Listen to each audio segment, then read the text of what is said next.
पुणे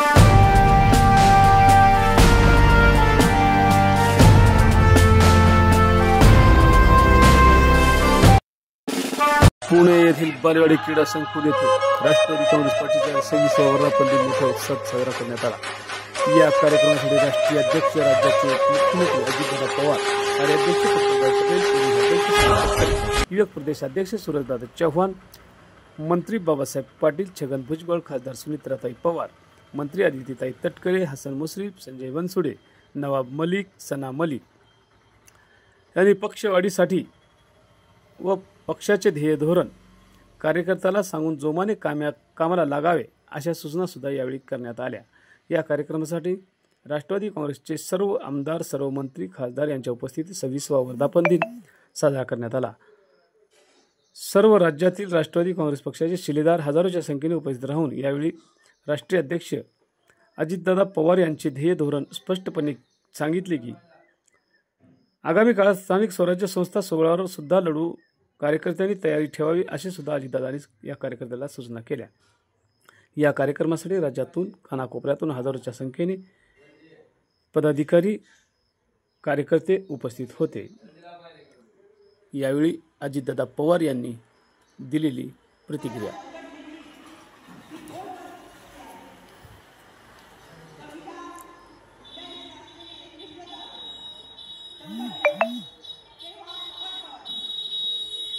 समाज गर्जना न्यूज मराठी।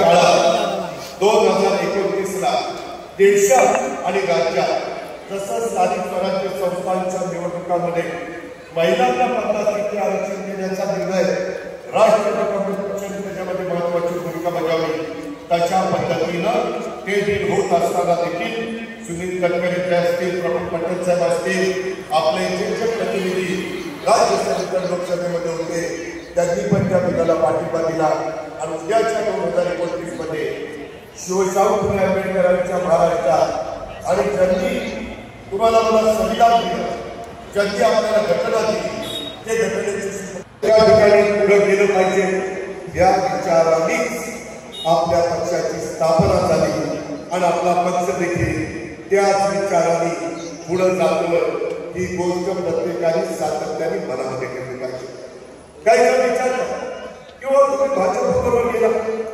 मित्रांनो, आपला राष्ट्रवादी काँग्रेस पक्ष 2019 ला शिवसेनेच्या बरोबर सरकार केलं होतं की नाही? केलं होतं।